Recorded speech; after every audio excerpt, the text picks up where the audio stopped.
Hello दोस्तों, learning by doing पे मैं प्रियंका आप सभी का स्वागत करती हूं। और जैसा कि आपके सामने है दोस्तों, ये है सी टेट का सामाजिक अध्ययन का क्वेश्चन प्रैक्टिस सेट, जिसमें हम ऑलरेडी जो है इसके फर्स्ट वीडियो में 30 क्वेश्चन करा चुके हैं, जो 6 to 8 के लिए एलिजिबल है। और इसमें बाकी के बचे आज 30 क्वेश्चन को डिस्कस करेंगे। तो हम 91 से लेकर 120 क्वेश्चन तक करा चुके हैं। अब चलिए इसमें आगे देखते हैं कि कैसे कैसे प्रश्न आप सभी से परीक्षा में पूछे जा सकते हैं।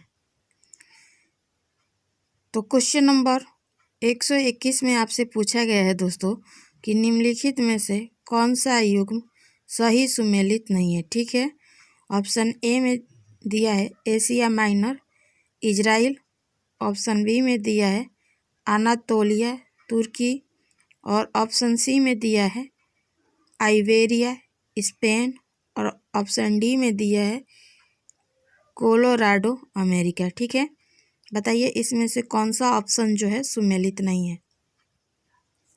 तो इस प्रश्न का करेक्ट आंसर हो जाएगा दोस्तों एशिया माइनर जो है आपका इजराइल का नहीं बल्कि तुर्की का है। ठीक है, तो इसका करेक्ट आंसर ऑप्शन ए होगा। ठीक है, क्वेश्चन नंबर 122 में पूछा गया है कि अर्थ आवर की अवधारणा कब और कहाँ से शुरू हुई। ऑप्शन ए अप्रैल 2008 में टोक्यो यानी जापान से, ऑप्शन बी है जून 2007 में क्राइस्ट चर्च यानी न्यूजीलैंड से, और ऑप्शन सी में पूछा गया है मई 2009 में कोलंबो यानी श्रीलंका से, या ऑप्शन डी में आपसे पूछा गया है मार्च 2007 में सिडनी यानी ऑस्ट्रेलिया से। बताइए इस प्रश्न का करेक्ट आंसर क्या होगा। तो इस प्रश्न का करेक्ट आंसर ऑप्शन डी हो जाएगा कि अर्थ आवर की अवधारणा जो है मार्च 2007 में सिडनी यानी ऑस्ट्रेलिया से शुरू हुआ था। ठीक है, क्वेश्चन नंबर 123 से आपके सामने निम्नलिखित में से कौन सा कथन सही है। ठीक है, ए है वायु के ताप में बढ़ोतरी से वायु की नमी धारण करने की क्षमता कम हो जाती है। बी में कहा गया है कि ताप में वृद्धि से वायु दाब कम हो जाता है, और सी में पूछा गया है आपसे कि निरपेक्ष आर्द्रता को वायु के प्रति घन मीटर में ग्राम में व्यक्त किया जाता है, और डी में पूछा गया है कि प्रति 165 मीटर की चढ़ाई के साथ ताप में 1 सेल्सियस की कमी हो जाती है। बताएं इस प्रश्न का करेक्ट आंसर क्या होगा। तो इस प्रश्न का करेक्ट आंसर ऑप्शन डी हो जाएगा दोस्तों कि प्रति 165 मीटर की चढ़ाई के साथ ताप में 1 सेल्सियस की कमी हो जाती है। ठीक है, यही कथन सही है, जो सही है वही हमारा करेक्ट आंसर है।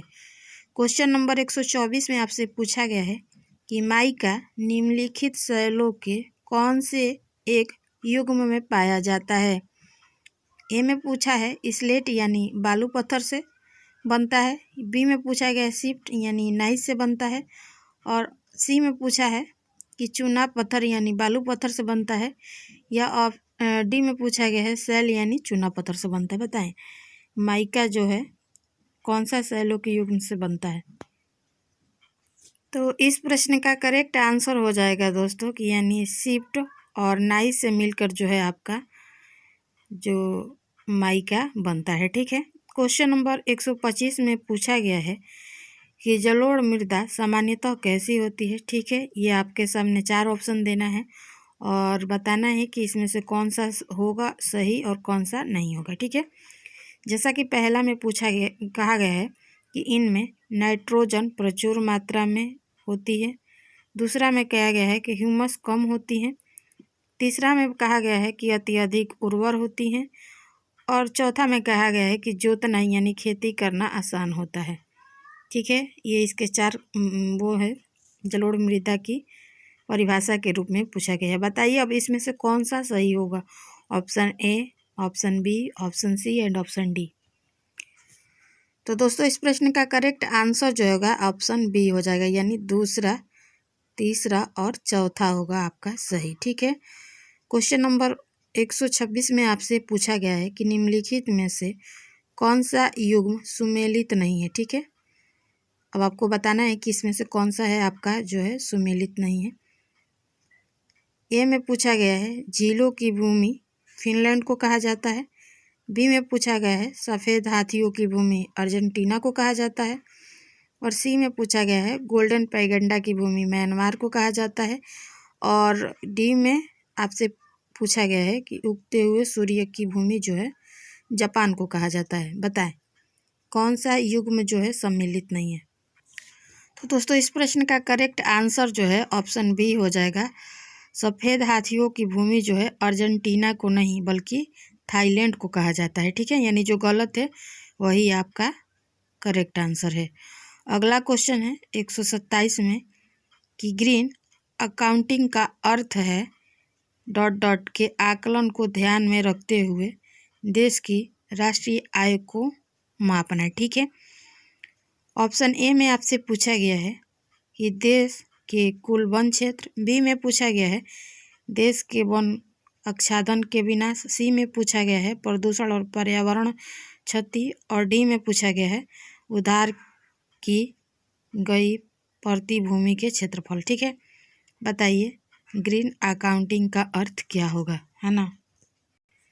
तो इसका करेक्ट आंसर हो जाएगा दोस्तों ऑप्शन सी यानी प्रदूषण और पर्यावरण का क्षति जो है ग्रीन अकाउंटिंग का अर्थ है। ठीक है। अगला प्रश्न है क्वेश्चन नंबर 128 में आपसे पूछा गया है कि भूकंप का अपकेंद्र क्या होता है। ऑप्शन ए वह भाग जहाँ से भूकंप का उद्गम होता है।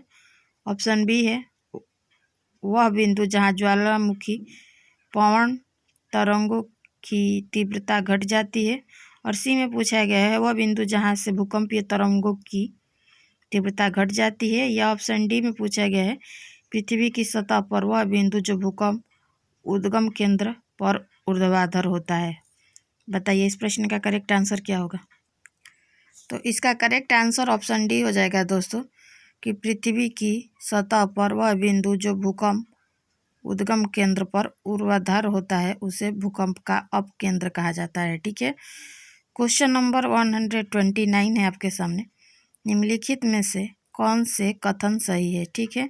ये 3 कथन दिया गया है और बताना है कि इसका सही उत्तर किया गया है। पहले में कहा गया है कि असम की सीमा बांग्लादेश और भूटान से मिलती हुई हैं। दूसरे में कहा गया है पश्चिमी बंगाल की सीमा भूटान और नेपाल से मिली हुई हैं। और तीसरे में कहा गया है कि मिजोरम की सीमा बांग्लादेश और म्यांमार से मिली हुई हैं। ठीक है। ये कूट है। इस कूट में से बताइए कौन सा ऑप्शन सही होगा। Option A, option B, option C and option D. तो दोस्तों इस प्रश्न का जो है तीनों ऑप्शन आपका सही है। तो पहला, दूसरा और तीसरा तीनों होगा। ठीक है। अगला क्वेश्चन है 113। निम्नलिखित में से कौन सा कथन सही है। ठीक है। ए में कहा गया है महादेव पहाड़ियाँ मैकाल पहाड़ी के पश्चिम में है। बी में कहा गया है महादेव पहाड़ियाँ कर्नाटक पठार का हिस्सा है। और सी में आपसे पूछा गया है कि महादेव पहाड़ियाँ छोटा नागपुर पठार के पूरब में है। और डी में कहा गया है महादेव पहाड़ियाँ अरावली पर्वत श्रेणी की हिस्सा है। बताइए इस प्रश्न का करेक्ट आंसर क्या होगा। तो दोस्तों इस प्रश्न का करेक्ट आंसर ऑप्शन ए हो जाएगा कि महादेव पहाड़ियाँ मैकाल पहाड़ियाँ के पश्चिम में है। ठीक है। यही कथन सही है। जो सही है वही इसका सही उत्तर है। क्वेश्चन नंबर 131 में आपसे पूछा गया है कि सामाजिक अध्ययन के संदर्भ में निम्न में से क्या असत्य है। ठीक है। असत्य इस ऑप्शन में से देखना है। ऑप्शन ए में पूछा गया है यह सामाजिक विज्ञान का अंग है। बी में पूछा गया है यह मुख्यतः व्यवहारिक पक्ष पर बल देता है।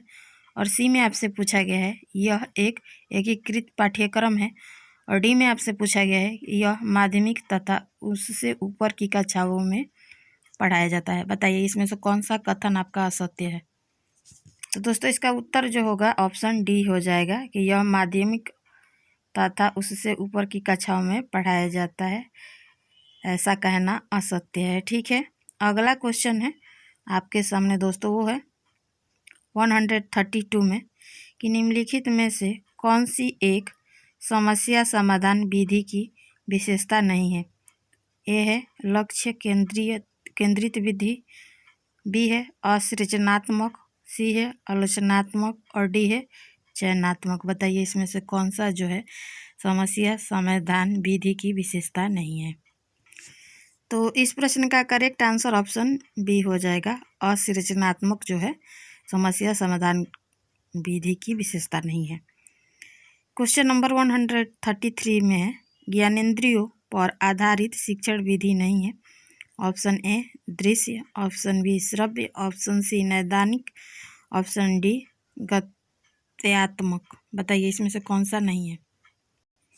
तो दोस्तों इस प्रश्न का करेक्ट आंसर जो है ऑप्शन सी हो जाएगा, नैदानिक जो है नहीं होगा। ठीक है, अगला क्वेश्चन है 134 में आपसे पूछा गया है कि सामाजिक अध्ययन का शिक्षण उच्च प्राथमिक स्तर पर अपनी मातृभाषा में होनी चाहिए, क्योंकि ए में कहा गया है छात्र प्राकृतिक वातावरण में अध्ययन कर सके, बी में कहा गया है यह छात्रों के मानसिक विकास के लिए अच्छा है, और सी में कहा गया है नौकरी प्राप्ति के अवसर बढ़ सके, और डी में कहा गया है उपरोक्त में से कोई नहीं। बताएं इस प्रश्न का करेक्ट आंसर क्या होगा।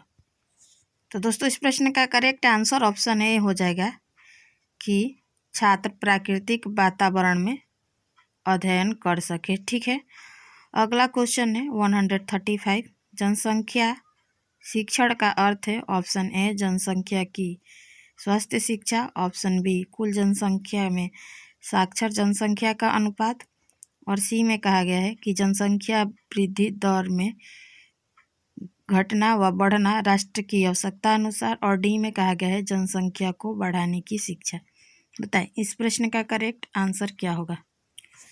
तो इस प्रश्न का करेक्ट आंसर हो जाएगा दोस्तों आपका वो होगा ऑप्शन सी, जनसंख्या शिक्षा का अर्थ जो है जनसंख्या वृद्धि दर में घटना व बढ़ना राष्ट्र की आवश्यकता अनुसार होगा। ठीक है, क्वेश्चन नंबर 136 है ऑपरेशन ब्लैक बोर्ड प्राथमिक विद्यालयों के लिए कार्यक्रम है।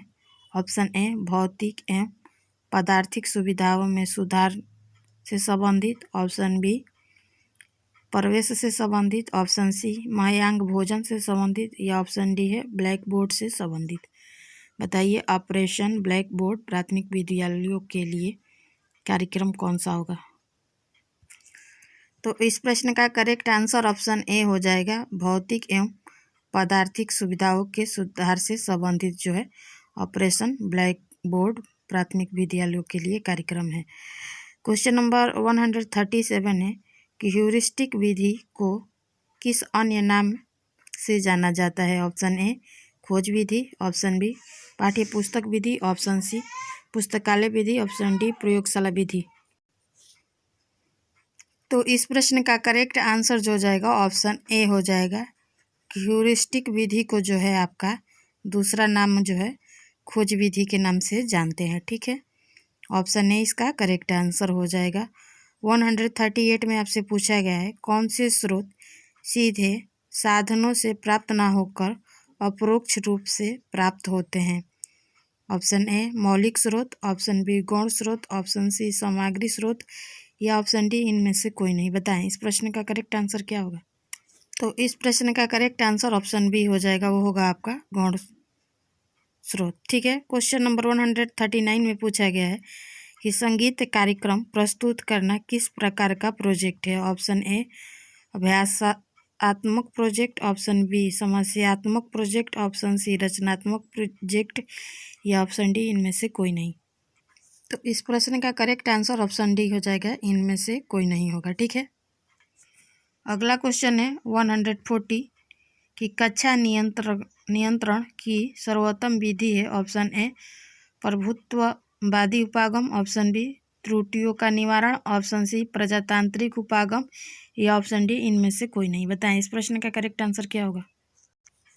तो इस प्रश्न का करेक्ट आंसर ऑप्शन सी हो जाएगा, ये प्रजातांत्रिक उपागम जो है कक्षा नियंत्रण की सर्वोत्तम विधि है।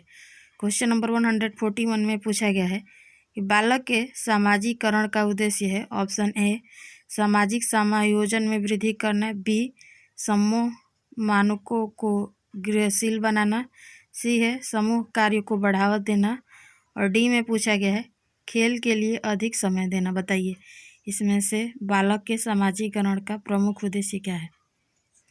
तो इस प्रश्न का करेक्ट आंसर ऑप्शन ए हो जाएगा, सामाजिक समायोजन में वृद्धि करना बालक के समाजीकरण का उद्देश्य है। क्वेश्चन है 142 में ऐसे पाठ सीखने और याद रखने में आसान होते हैं जो ऑप्शन ए मूर्त रूप से प्रस्तुत किए जाते हैं, ऑप्शन बी अभिरुचियों के अनुकूल, ऑप्शन सी में है व्यवहारिक रूप से उपयोगी, और डी में पूछा गया है याद करने में आसान हो। बताइए इस प्रश्न का करेक्ट आंसर क्या होगा? तो इसका करेक्ट आंसर ऑप्शन सी हो जाएगा, वो होगा आपका व्यवहारिक रूप से उपयोगी जो है शिक्षा आपको सीखने और याद रखने में आसान होता है। ठीक है, अगला क्वेश्चन है 143 कि प्रधानाचार्य का प्रमुख उत्तरदायित्व है, ऑप्शन ए निर्देशन योजना का प्रशासन एवं संगठन करना, बी में कहा गया है शिक्षण योजना को नेतृत्व प्रदान करना, और सी में पूछा गया है विद्यालय अभिलेखों को तैयार करना, और ऑप्शन डी में उपयुक्त सभी। बताइए कौन सा करेक्ट आंसर होगा? तो इस प्रश्न का करेक्ट आंसर ऑप्शन डी हो जाएगा, उपयुक्त सभी हो गए। ठीक है, प्रधानाचार्य का प्रमुख उत्तरदायित्व। क्वेश्चन नंबर 144 में पूछा गया है कि प्रश्नोत्तर विधि में यह विचारणीय है कि ए है पाठ्य पुस्तक के शब्दों एवं वाक्यों का प्रयोग किया जाए, बी में पूछा गया है छात्रों को प्रश्न के उत्तर देने के लिए तैयार होने को कहा जाए, और सी में पूछा गया है कि छात्रों को प्रश्न के उत्तर स्वयं सोचकर देने को कहा जाए, और डी में पूछा गया है कि छात्रों को स्वैच्छिक उत्तरों पर आश्रित रहा जाए। बताइए प्रश्नोत्तर विधि का सही अर्थ क्या होगा? तो इस प्रश्न का करेक्ट आंसर ऑप्शन सी हो जाएगा कि छात्रों को प्रश्न के उत्तर स्वयं सोचकर देने को कहा जाए। ठीक है, अगला क्वेश्चन है आपके सामने दोस्तों, वो है 145 कि सामाजिक विज्ञान के संदर्भ में निम्नलिखित में से कौन सा कथन सही नहीं है? ऑप्शन ए है यह विस्तृत तथा गहन है, बी है यह मुख्यतः सैद्धांतिक पक्ष से संबंधित है, और सी है इसका परिणाम छात्र के व्यक्तित्व का एकीकृत विकास करना है, और डी है इनका प्रमुख उद्देश्य ज्ञान प्राप्त करना है। ठीक है, बताइए इसका करेक्ट आंसर क्या होगा? तो इस प्रश्न का करेक्ट आंसर सी हो जाएगा कि इसका परिणाम छात्र के व्यक्तित्व का एकीकृत विकास करना है नहीं है। ठीक है, जो नहीं है वही आपका सही है। ठीक है, अगला क्वेश्चन है 146 निम्नलिखित में से कौन सी कक्ष में की जाने वाली गतिविधि है? ऑप्शन ए अतिथि वक्ता, ऑप्शन बी परिसंवाद, ऑप्शन सी कार्यगोष्ठियाँ, या ऑप्शन डी सांस्कृतिक गतिविधियों का आयोजन। कौन सा करेक्ट आंसर है बताइए? तो इस प्रश्न का करेक्ट आंसर ऑप्शन ए हो जाएगा कि अतिथि वक्ता जो है कक्ष में की जाने वाली गतिविधि है। ठीक है, अगला क्वेश्चन है 147 कि वर्तमान समय में सोशल स्टडीज़ शब्द का तात्पर्य है, ऑप्शन ए सोशल साइंसेज या का पर्यायवाची, ऑप्शन बी है एक ऐसा विषय जिसका संबंध मानव उसके पारस्परिक संबंधों से है, और सी है social education and social living से मिलता जुलता शब्द है, या ऑप्शन डी सोशल लिविंग का समानार्थी शब्द है। ठीक है, बताइए इसका करेक्ट आंसर क्या होगा? तो दोस्तों इसका करेक्ट आंसर ऑप्शन बी हो जाएगा कि पाठ्य योजना को प्रत्येक वर्ष तैयार करने के संकट से मुक्ति प्रदान करती है। ठीक है, सॉरी दोस्तों थोड़ा सा मिस्टेक हो गया था, 147 का आंसर के जगह पर हम 148 लगा दिए। ठीक है, इसका तो इस 147 का करेक्ट आंसर हो जाएगा सोशल स्टडी का तात्पर्य है कि एक ऐसा विषय जिसका संबंध मानव एवं उसके पारस्परिक संबंधों से होगा। ठीक है, क्वेश्चन नंबर 140 में आपसे 48 में पूछा गया है कि पाठ योजना प्राथमिक रूप से शिक्षण के लिए लाभप्रद होती है क्योंकि ये तत्कालीन शिक्षण उद्देश्यों की रूपरेखा पर का निर्माण करती है। बी में कहा गया है कि पाठ्य योजना को प्रत्येक वर्ष तैयार करने के संकट से मुक्ति प्रदान करती है। और सी में कहा गया है कि परीक्षा हेतु छात्रों की नीति को तैयार करती है। और ऑप्शन डी है शिक्षण को योजना निर्माण के समय एवं परिश्रम को बचाने में मदद करती है। बताइए, पाठ्य योजना प्राथमिक रूप से शिक्षण के लिए लाभप्रद होती है, कौन सा इसका ऑप्शन होगा? तो इस प्रश्न का करेक्ट आंसर ऑप्शन ए हो जाएगा। ये तात्कालीन शिक्षण उद्देश्यों की रूपरेखा का निर्माण करती है। 149 में आपसे पूछा गया है, एक उत्तम पाठ्य योजना के लिए निम्नलिखित की आवश्यकता नहीं है। ऑप्शन ए कि वह व्यक्तिक विभिन्नताओं पर ध्यान दे। बी में है कि वह एक सप्ताह में पूर्ण हो जाए। और सी में है उनमें एक केंद्रीय लक्ष्य निहित हो। और डी है कि वह पाठ्यक्रम के उद्देश्यों की समाप्ति के लिए प्रयास करे। बताइए, इस प्रश्न का करेक्ट आंसर क्या होगा? तो इस प्रश्न का करेक्ट आंसर ऑप्शन बी हो जाएगा कि वह एक सप्ताह में पूर्ण हो जाए, जो है आपका पाठ्य योजना के निम्नलिखित की आवश्यकता नहीं है। ठीक है, ऑप्शन बी इसका करेक्ट आंसर हो जाएगा। 115 में आपसे पूछा गया है कि किसी कक्षा में छात्रों को दिए गए पुरस्कार एवं दंड के संदर्भ में यह माना जाता है कि ऑप्शन ए ये सीखने में सहायक नहीं होते। बी है कि शिक्षक अधिकांश रूप से दंड का सहारा लेते हैं।